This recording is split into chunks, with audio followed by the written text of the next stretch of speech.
এর মধ্যে বহু বিপর্যয় গেছে বিএনপির নেতাকর্মীদের উপর দিয়ে। এখানে বিএনপি পরিবার পাশে দাঁড়ানোর চেষ্টা করেছে। সর্বশেষ 24শে জুলাই কিংবা জুলাইয়ের আন্দোলনের সময় যারা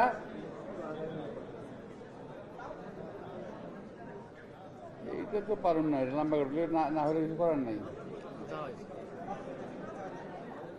এটা আনতে পারবো কিনা দেখো। তো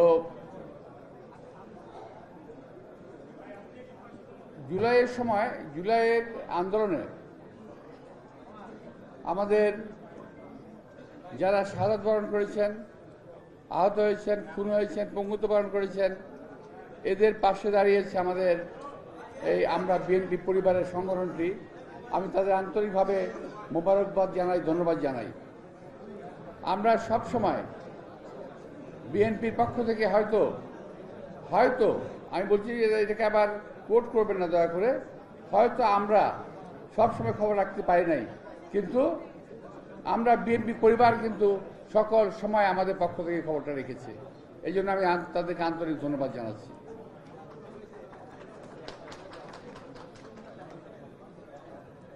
আজকে আমাদের সামনে যারা উপস্থিত আছেন সাংবাদিক ভাইরা, এর মধ্যে অন্তত 6 জন সাংবাদিক এখন আমাদের পৃথিবীর বুকে নাই। সাংবাদিকদের মধ্য থেকে এই 6 জন সাংবাদিক হয়তো তারা তারকা সাংবাদিক নয়, হয়তো উল্লেখযোগ্য কোনো সাংবাদিক নয়, কিন্তু তারা সাংবাদিক, সংবাদ সংগ্রহ করত। তারাও কিন্তু জুলাই আন্দোলনে মারা পড়েছে, খুন হয়েছে। এবং আমি জানি যে তাদের পিছনেও আমরা বিএনপি পরিবার তারা তাদের পাশে দাঁড়িয়েছে। সাংবাদিকদের অবদানকে খাটো করে দেখার কোনো সুযোগ নাই। কোনো দেশ, কোনো জাতি, কোনো রাষ্ট্র সাংবাদিকবিহীন আছে বলে আমি মনে করি না। এবং সাংবাদিকবিহীন কোনো রাষ্ট্র যদি থাকে, সে রাষ্ট্র অবশ্যই গণতান্ত্রিক রাষ্ট্র নয়। একটি গণতান্ত্রিক রাষ্ট্রে স্বাধীন সাংবাদিকদের জন্য একটা প্ল্যাটফর্ম থাকতে হবে। সেটাও সাংবাদিকদের প্ল্যাটফর্ম, যেখানে সংবাদ সংগ্রহ করার একটা সুযোগ থাকে। প্রিয় ভাইয়েরা, আমার এই দীর্ঘদিনের রাজনৈতিক পথ পরিক্রমায় আমার বহু সাংবাদিক ভাই কালের গর্ভে হারিয়ে গেছেন। কেউ পৃথিবী থেকে চলে গেছেন, কেউ সাংবাদিকতা ছেড়ে দিয়েছেন, কেউ অন্য কোনো পেশায় চলে গিয়েছেন। আমি অনেককে দেখি না। আবার অনেক নতুন মুখ আমি দেখি যারা নাকি নতুন সাংবাদিকতায় যোগদান করেছেন। আমি সবাইকে ধন্যবাদ জানাই। আপনাদের সকলের সম্মিলিত কার্যক্রমেই আজকে দেশে যে গণতন্ত্র প্রতিষ্ঠিত হওয়ার পথে, সেই গণতন্ত্র প্রতিষ্ঠিত হতে যাচ্ছে আপনাদের সকলের কার্যক্রমের বিনিময়ে। আমাদের মাঝে সবার প্রিয় মোদি ভাই উপস্থিত হয়েছে, ভাবিকে সহ। আমি তাদেরকে আন্তরিক ধন্যবাদ জানাচ্ছি।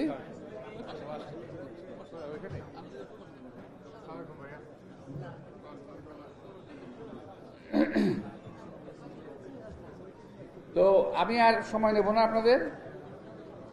আমি শুধু সাংবাদিক ভাইদের কাছে একটা অনুরোধ রেখে আমি শেষ করব। সেটা হলো, সাংবাদিকদের কাজ শুধুমাত্র কোথায় কি একটা দুর্ঘটনা ঘটলো সেটা যদি হয়, কিংবা কোথায় কোনো ঘটনা ঘটলো সেটা যদি হয়, সেটাকে সংগ্রহ করা, তাহলে আমার বলার কিছু নাই। একটি কাজ আছে বলে মনে করি, কোথায় কি হতে যাচ্ছে, কোথায় কি হতে পারে, এটাকেও খোঁজ করে বের করা সাংবাদিকদের একটা কাজ বলে আমি মনে করি। প্রিয় ভাইরা, আওয়ামী লীগের দোসররা আজকে কে কোথায় অবস্থান করছে এবং বাংলাদেশের রাজনীতিতে কোন কোন রাজনৈতিক দলের কার কি অবস্থান, কি অবস্থান, কোথায় অবস্থান, এটা আপনাদের পরিষ্কারভাবে তুলে ধরতে হবে। প্রিয় ভাইরা, আমি দেখলাম একটা জিনিস কি জানেন, আপনারা খেয়াল করে দেখবেন, আমার কথা যদি ভুল হয় আমি এখনই ক্ষমা চেয়ে নিচ্ছি।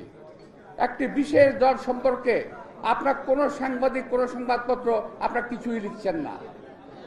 কিছুই লিখছেন না আপনারা, শুধু লিখছেন কিন্তু বিএনপি সম্পর্কে যতটুকু পারেন ফুলিয়ে ফাঁপিয়ে বাড়িয়ে লিখছেন, কিন্তু আরো কিছু আছে তো, অনেক কিছু পর্দার অন্তরালে অনেক কিছুই ঘটছে, আপনারা কিন্তু লিখছেন না। আপনারা লিখছেন না কোন ব্যবসায়ী হেলিকপ্টারে কে বেড়াতে যায়, কোন ব্যবসায়ী কাকে কত টাকা দেয়, কোন ব্যবসায়ীকে আজকে আমাদের অনেক রাজনৈতিক দল পৃষ্ঠপোষকতা দিয়ে বাঁচিয়ে রেখেছে, যাদের নামে হত্যা মামলা থাকার পরেও একটি দুটি নয়, এই ঘটনার পরও অনেক ঘটনা রয়ে গেছে। জুলাই আগস্ট ছাড়াও হত্যার ঘটনায় জড়িত এমন অনেক ব্যবসায়ী মহল জড়িত আছে, তাদের বিরুদ্ধে আপনারা কিছু লিখছেন না। ভাই, আমি আপনাদের সমালোচনা করছি না, আমি আপনাদের চোখে আঙুল দিয়ে দেখিয়ে দিতে চাই যে আপনারা কোথায় কোথায় ভুল করছেন।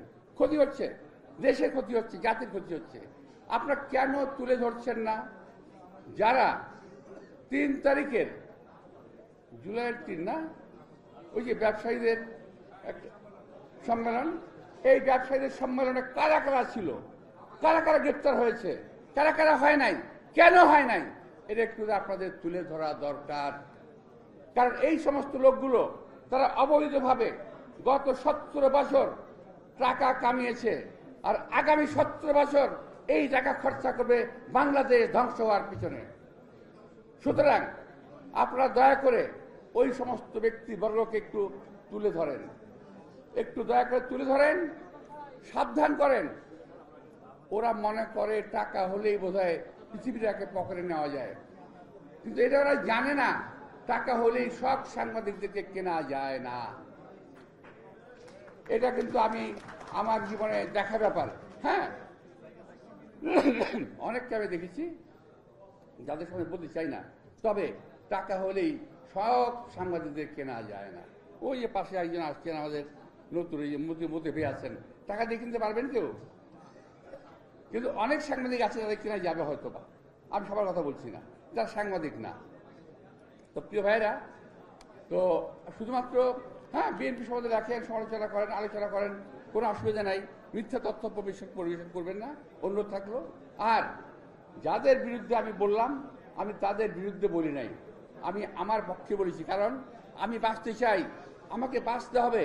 আর ওই লোকগুলা যদি তার অবৈধ টাকা নিয়ে এইভাবে ঘুরে বেড়ায়, তাহলে বাংলাদেশে কোনো মানুষ সুস্থভাবে বেঁচে থাকতে পারবে না।